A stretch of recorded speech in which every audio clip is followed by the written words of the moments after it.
حافظ صاحب، ہم نے دیکھا کہ آپ کراچی کے ایشوز جو ہیں ان کو بڑا ہائی لائٹ کرتے رہے. آپ 10-11 سال جماعت اسلامی کراچی کے امیر رہے. تو پھر آپ جب پاکستان کے امیر بنے تو اس کے بعد آپ نے آئی پی پیز کا ایشو جو ہے اس پر دھرنا بھی دیا. یہاں فیض آباد نہیں، تھوڑا پیچھے لیاقت باغ کے سامنے مری روڈ. لیکن اس کا جو اگلا سرا تھا وہ فیض آباد تک. اس سے اگلا سرا اسلام آباد تھا. ہم تو اسلام آباد میں آ رہے تھے, انہوں نے چاروں طرف سے بند کر دیا, مارا پیٹا. اب میرا سوال آپ سے یہ ہے کہ مجھے یاد ہے وہ آپ نے بڑے لوگ اکٹھے کیے, اور ایک طویل عرصے کے بعد ہمیں بھی ایسا لگ رہا تھا کہ پبلک جو ہے وہ جماعت اسلامی کے اس جلسے میں اس لیے جا رہی ہے کہ یہ پبلک کا مسئلہ ہے. صحیح. لیکن پھر آپ کے ساتھ مذاکرات کیے گئے, اور جو ایشو تھا بجلی کی قیمتوں کا ایشو تھا, وہ پھر آپ نے مذاکرات کر کے اور صلح صفائی ہوگی, مفاہمت ہو گئی, اور پھر بجلی دوبارہ مہنگی ہوگی. نہیں, ایسا نہیں ہوا تھا امیر صاحب. بجلی جو مفاہمت ہم نے کی ہے نا, وہ اس طرح کی مفاہمت نہیں بلکہ مذاکرات, اور مذاکرات تو کرنے ہی ہوتے ہیں نا. مطلب کیا ان لمیٹڈ تو کوئی چیز بھی نہیں ہوتی نا, مذاکرات کرنے ہوتے ہیں. تو مذاکرات کے نتیجے میں ہم نے جو جتنی باتیں ان سے کہی تھیں, اگرچہ کہ وہ تو پوری انہوں نے نہیں کی, لیکن بالآخر 7.5 روپے بجلی کے پر یونٹ میں کمی ہو گئی ہے نا. نہیں, وہ بہت بعد میں ہوئی ہے. نہیں, تو وہ انہوں نے یہ طے کیا تھا, ہم نے طے یہ کیا تھا ان سے. انہوں نے ہم سے یہی کہا کہ ہم اس وقت, آپ یاد کریں کہ جب آپ کے مذاکرات ہوئے تو کچھ دن کے بعد تو بجلی مہنگی ہو گئی تھی. نہیں, وہ اس دن ہی ہوئی تھی. وہ میں آپ کو بتاتا ہوں کیا ہوتا ہے. یہ ہوتا ہے فیول ایڈجسٹمنٹ چارجز. میں اس تفصیل میں اس لیے نہیں گیا تھا کہ پروپیگنڈے کے جواب میں اب زیادہ وضاحتیں کریں نا تو فائدہ نہیں ہوتا. جو فیول ایڈجسٹمنٹ چارجز اس سے پچھلے مہینے کا تھا نا, وہ اگر 3.5 روپے کا تھا تو اس مہینے کا تو 2.5 روپے کا تھا بالفرض. 1 روپیہ تو کمی ہوئی تھی, لیکن چونکہ لوگوں نے کہا کہ فیول ایڈجسٹمنٹ چارجز لگ گئے ہیں لہٰذا مہنگی ہو گئی ہے, اور وہ لوگ کہ جو نہیں پسند کر رہے تھے کہ جماعت اسلامی پبلک ایشو پر کچھ آگے بڑھے, تو انہوں نے پروپیگنڈا کیا. ہم نے اس کا جواب نہیں دیا. ہم نے کہا دیکھتے جائیے. ہم نے گورنمنٹ پہ دباؤ برقرار رکھا, ہڑتال کی, اور اس کے بعد پورے پاکستان میں یونانیمس ہڑتال ہوئی, اور اللہ کا شکر ہے پھر ہم مذاکرات بھی کرتے رہے, ساتھ ساتھ چھوٹے چھوٹے مظاہرے بھی کرتے رہے, اور بالآخر حکومت کو پیچھے ہٹنا پڑا. ابھی تو حکومت نے اعلان کیا کہ 3600 ارب روپے کا فائدہ ہوا ہے آئی پی پیز میں, کچھ معاہدے منسوخ کرنے اور کچھ سے ریوائز کرنے کا.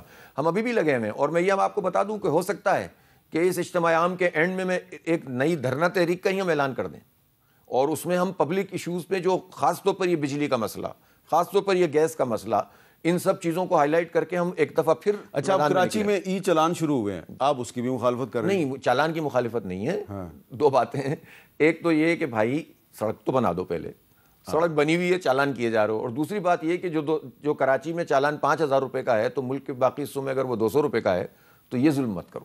تو اس لیے ہم نے اس کی مخالفت کی ہے کہ آپ اس کو ایک تو ریزنیبل کریں, اور دوسری بات یہ کہ بعض تو سڑکیں ایسی ہیں جس میں الٹے طرف سے آنے کے بغیر گزارے ہی نہیں, آپ آ ہی نہیں سکتے. جو پروجیکٹ اس کو مکمل ہوئے ہوئے بھی 2 سال ہو جانے چاہیے تھے, اب وہ کہتے ہیں 2030 تک بھی نہیں ہوگا. گرین لائن پروجیکٹ آج تک مکمل نہیں ہوا, 2017 میں شروع ہوا تھا. یعنی وہ لائن جو لاہور میں 11 مہینے میں بن جاتی ہے, وہ کراچی میں جا کے 11 سال میں نہیں بنتی. تو یہ ظلم ہے نا. تو پھر آپ ای چالان لگا دو 25,000 روپے کا, 20,000 روپے کا, 10,000 روپے کا, تو یہ زیادتی ہے. اچھا, آپ نے بہت سے ایسے پروگرام شروع کیے ہیں جماعت اسلامی نے جن کا سیاست سے کوئی تعلق نہیں ہے, ایجوکیشن سے تعلق ہے اور انوائرمنٹ سے ان کا تعلق ہے. مثلا آپ نے ایک پروگرام شروع کیا, بنو قابل پروگرام, وہ آئی ٹی کا کورس کرواتے ہیں آپ, اور اس میں میری انفارمیشن یہ ہے کہ کافی بڑی تعداد میں نوجوان جو ہیں وہ انہوں نے اپنے آپ کو رجسٹر بھی کروایا. کیا فائدہ ہوا ہے, یہ کیوں کر رہے ہیں آپ؟ اس سے کوئی آپ کو فائدہ بھی ہوگا؟ بھائی نوجوانوں کو فائدہ ہوگا, پاکستان کو فائدہ ہوگا. دیکھیں آئی ٹی کی ایجوکیشن جو ہے نا, جو ڈگری پروگرام ہے, وہ کوئی پروگرام بھی تقریباً سب جگہ پہ اگر ہم پرائیویٹ اور گورنمنٹ سیکٹر میں دیکھیں تو 1 لاکھ روپے پر سیمسٹر سے کم نہیں ہے. کہیں پر اگر تھوڑا سا کم ہے, لیکن اکثر جگہوں پہ 1 لاکھ روپے سے بھی زیادہ. 12% لوگ یونیورسٹیوں میں جا پا رہے ہیں, باقی سب 88% جو ہیں وہ فارغ ہیں. ایسی صورتحال میں ان کا کوئی پوچھنے والا نہیں ہے. تو اب کیا کریں؟ تو ایک طریقہ یہ ہے کہ ہم ان کے لیے آواز اٹھائیں. تو ایک تو پولیٹیکل ایجنڈا ہے ہمارا کہ ہم یہ لوگوں کے لیے ریاست سے مطالبہ کریں گے, جب تم ٹیکس لیتے ہو تو ہمیں ایک جیسی تعلیم دو, سب کا معیار ایک ہونا چاہیے. اور دوسرا یہ کہ اپنے حصے کا چراغ جلائیں. تو ہم نے یہ سوچا کہ کیا کریں. تو ہمارے تعلیمی ادارے تو پورے پاکستان میں چل رہے ہیں, اسکول چل رہے ہیں, ہم کام کر رہے ہیں, لیکن ہم پرائیویٹ سیکٹر میں فیس تو لیں گے, ہم کیا کریں. اب ہم نے یہ سوچا کہ ہم ایسا پروجیکٹ شروع کریں جس میں نوجوانوں کو چھوٹے کورسز کرائیں.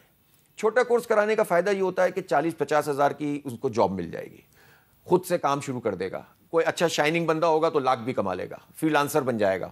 گھر بیٹھے خواتین کام کرنا شروع کر دیں گی. بچیاں تعلیمی اداروں میں بھی پرابلمز ہیں, باہر نکلتی ہیں پرابلمز ہیں, ہر جگہ پر ہیرسمنٹ کے مسئلے ہیں.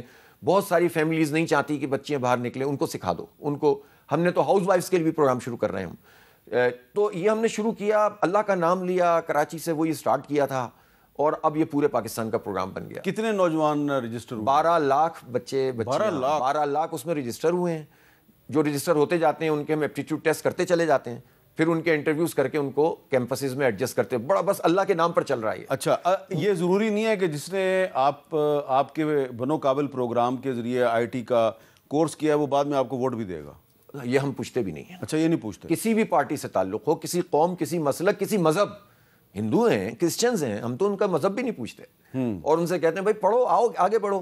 اب اگر یہ کچھ کرنے لگیں گے, یہ فری لانسر بن جائیں گے, یہ باہر سے آمدنی کرنے لگیں گے, پاکستان کی ایکسپورٹ میں اضافہ ہوگا. انفارچونیٹلی پاکستان میں جتنا بڑا اسٹف موجود ہے اس کے لحاظ سے کوئی پالیسی نہیں ہے آئی ٹی کی. $3.5 بلین کی صرف ایکسپورٹ پر پچھلے دنوں خوش ہو رہے تھے یہ. اب میں کیا مثال دوں پڑوسی ملک کی کہ جس میں $200 بلین سے زیادہ وہ پہنچ گئے. کیا پاکستان کا نوجوان کسی سے کمتر ہے؟ دنیا بھر میں جاتے ہیں اور پتہ نہیں کہاں کہاں پہنچ جاتے ہیں. اچھا, آپ نے کراچی میں درخت لگانے کا ایک پروگرام شروع کیا ہے؟ ہم کراچی میں کیا, بلکہ پورے پاکستان میں کر رہے ہیں, اور لاکھوں کی تعداد میں لگا دی ہیں. اچھا, گرین کراچی اس کا نام تھا؟ اس کا نام گرین کراچی اس لیے کہ وہ کراچی میں انہوں نے. اور کس کس شہر میں آپ شروع؟ لاہور میں, پورے کے پی میں. ایک طرف درخت لگانے کی مہم ہے اور دوسری طرف درخت کاٹنے کی مہم ہے. اب بنیر میں جو کلاؤڈ برسٹ ہوا, اس کے اسباب میں سے ایک سبب یہ ہوتا ہے کہ جب آپ انوائرمنٹ سے چھیڑ چھاڑ کرتے ہیں تو ٹیمپریچر بڑھتا ہے. میں نے آپ کو دیکھا بنیر میں, آپ اس گاؤں میں گئے جہاں پہ کلاؤڈ برسٹ ہوا تھا, اوپر سے پہاڑ سے پتھر گرے. میری آپ کی وہاں پہ ملاقات نہیں ہوئی, لیکن میں نے آپ کو دیکھا تھا وہاں پہ. تو آپ کا یہ خیال ہے کہ درخت کاٹنے کا نتیجہ تھا وہ؟ دو مسئلے ہوتے ہیں نا. درخت کاٹنے کے نتیجے میں اگر 1 ڈگری ٹیمپریچر بھی بڑھ جائے تو ایسی جگہوں پر جب ہوا, ظاہر ایک ٹیکنیکل سی بات ہے کہ گرم ہوا جب اوپر اٹھتی ہے تو وہ کلاؤڈز کے اندر زیادہ ڈپوزیشن ہونا شروع ہو جاتی ہیں, اور اس کی وجہ سے بعض اوقات اولے اور بعض اوقات پانی کی ایک بہت بڑی یعنی مقدار ہوتی ہے جو ایک دم سے جو ہے نا پھر وزن زیادہ ہونے کی وجہ سے بس کر جاتی ہے. اگر درخت موجود ہو نا پہاڑوں پہ تو وہ ایک طرح کی کیلیں ہوتی ہیں جو مٹی کو جوڑ کر رکھتے ہیں. تو ہوا یہ کہ ایک طرف انوائرمنٹ اور دوسری طرف پانی آیا تو جو رکاوٹ ہونی چاہیے تھی وہ رکاوٹ نہیں ہو سکی, اور پھر تیزی سے جب پتھر آئے تو گاؤں کے گاؤں صفائی, آپ نے دیکھا ہوگا کس طرح صفائی ہستی سے مٹ گئے. تو یہ کیوں ہے کہ گورنمنٹس اپنے حصے کا کام نہیں کرتی. اب کسی کی بھی گورنمنٹ ہو, وہاں پر پی ٹی آئی کی 12 سال سے حکومت ہے, لیکن درخت تو کٹ رہے ہیں, اور کوئی پوچھنے والا, درخت کاٹنے والوں کو پکڑنے والا بھی نہیں. اچھا, آپ یہ جو درخت لگا رہے ہیں اس کا مطلب ہے کہ آپ روایتی سیاست سے ہٹ رہے ہیں؟ دیکھیں, روایتی ہم نے سیاست کا ایک ماڈل بنا رہے ہیں.